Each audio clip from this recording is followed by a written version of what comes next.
Salut à tous. Aujourd'hui, on va aborder un sujet qui concerne tous les utilisateurs de Revit, qu'ils soient architectes, ingénieurs, dessinateurs ou simplement utilisateurs occasionnels.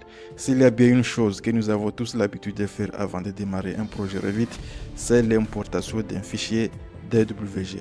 Alors, dans cette vidéo, nous allons découvrir les différentes techniques d'importation ainsi que les avantages propres à chacune. Je vous souhaite un excellent visionnage.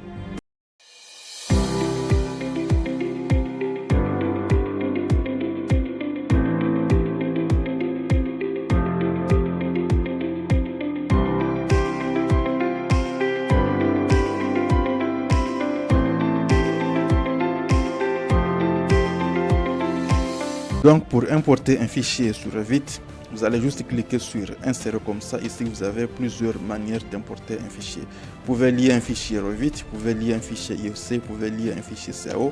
Vous pouvez importer un fichier CAO, vous pouvez importer un fichier XML, tout ça là. Mais ce qui nous intéresse aujourd'hui, c'est comment importer un fichier DWG.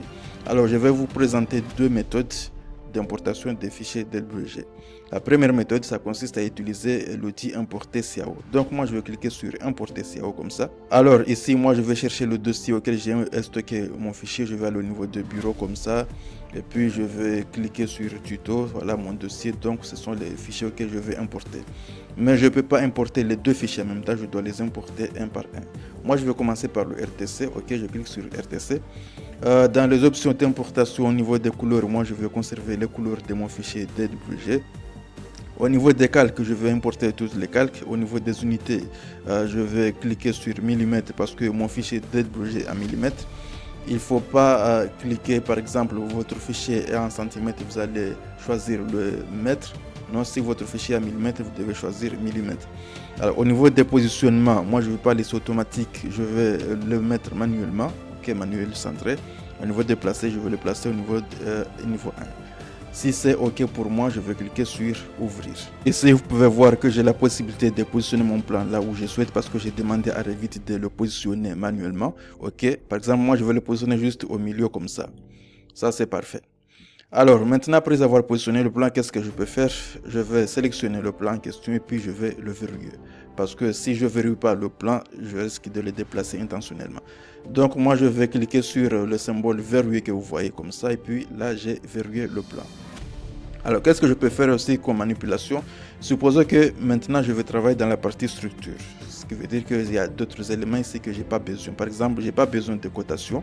Alors ici, il faut savoir que Revit reconnaît toutes les calques que vous avez utilisés sur AutoCAD. Donc, ce n'est pas un problème pour Revit de désactiver certains calques.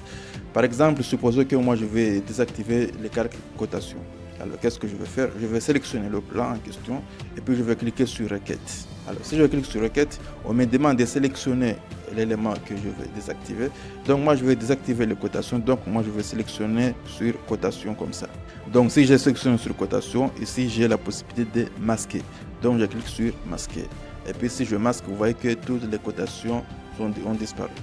Donc, supposons aussi que je vais désactiver le calque pour les annotations comme ça. Donc, moi, je vais juste sélectionner sur les annotations. OK. Et puis, je vais désactiver. Voilà. Vous voyez que la calque annotation est désactivée. Ça, c'est beaucoup plus pratique. Alors, ici, on est au niveau 1, mais on peut regarder au niveau 2 pour voir ce qui se passe. Donc, si vous regardez bien, vous voyez que le même plan se trouve ici, mais en fond. Pourquoi? C'est parce que moi, j'ai activé le fond de plan ici. Le fond de plan, ça va me permettre de visualiser ce qui se passe au niveau inférieur. C'est-à-dire, je suis au niveau 2, mais je peux regarder ce qui se passe au niveau 1. Pourquoi? C'est parce que à un moment, j'ai besoin d'aligner le plan. Voilà. Si je veux aligner le plan du deuxième niveau avec le plan du premier niveau, je dois activer le fond pour regarder tout ça. Donc, c'est pourquoi au niveau bas, j'ai mis niveau 1, au niveau supérieur, j'ai mis niveau 2. Ça, c'est pratique. Donc, ça, c'est la première méthode pour importer un fichier DWG sur Revit. Maintenant, on va voir une deuxième méthode. La deuxième méthode, ça consiste à lier un fichier CAO. Donc, moi, je vais cliquer sur lier CAO comme ça. Et puis on va voir. Donc ici moi je vais sélectionner le fichier en question. Donc moi je vais importer R+1 comme ça. Pour les options d'importation ça ne change pas. Ok, ce sont les mêmes. Après je vais cliquer sur ouvrir. Donc ici vous constatez que c'est le même schéma. Donc moi je vais positionner mon plan quelque part juste comme ça.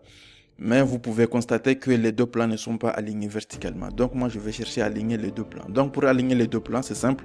Je vais juste sélectionner mon plan en question. Et puis je vais prendre l'outil aligner qui est comme ça là. Voilà, c'est l'outil aligner.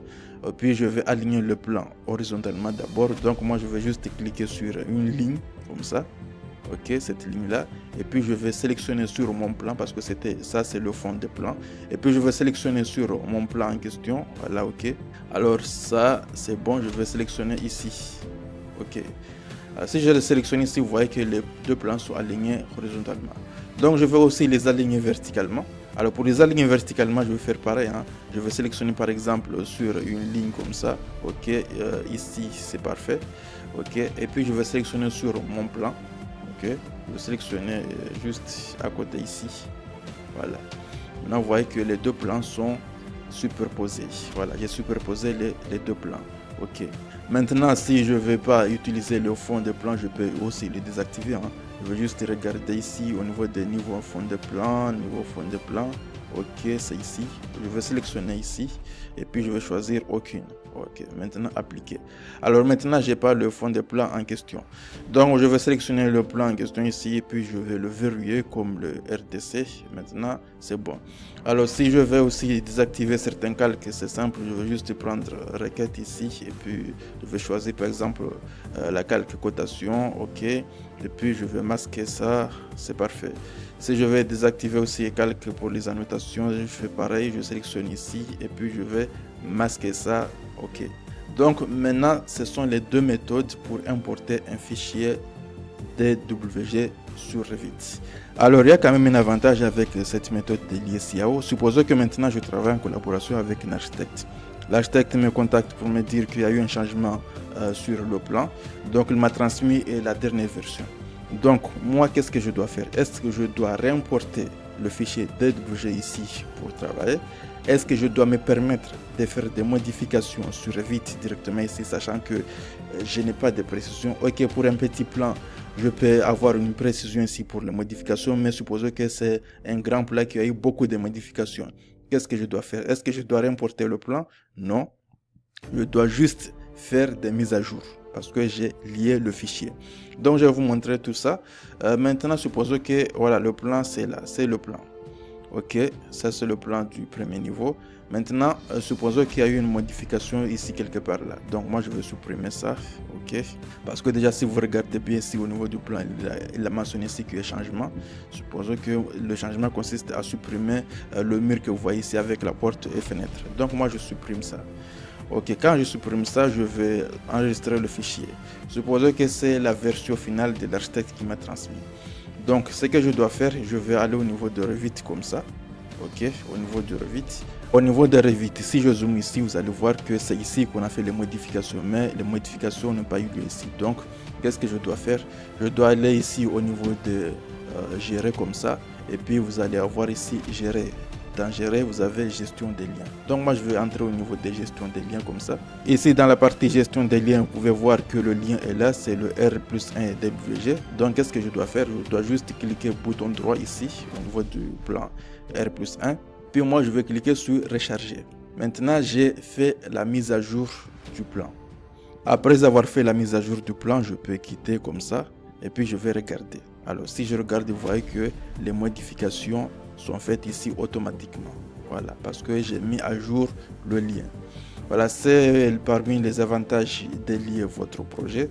C'est-à-dire qu'à chaque fois que vous avez eu des modifications au niveau de votre plan AutoCAD, vous n'avez pas besoin de réimporter le plan. Vous allez juste faire la mise à jour de votre fichier et puis voilà, basta. Donc maintenant, après avoir vu tout ça, on se demande bien sûr quelle est la différence entre importer CAO et lier CAO. Alors pour lier CAO, la première différence, c'est la connexion dynamique, c'est-à-dire le fichier AutoCAD reste externe. Si le fichier source est modifié, Revit peut le recharger pour refléter les changements, comme on vient de le faire tout de suite là. C'est-à-dire, on a modifié le fichier AutoCAD et puis on est venu sur Revit, on a rechargé le fichier pour avoir les modifications. Deuxième différence, c'est que le fichier ne surcharge pas la taille du projet Revit. Supposons que maintenant vous avez un gros projet, par exemple la modélisation d'un stade de foot.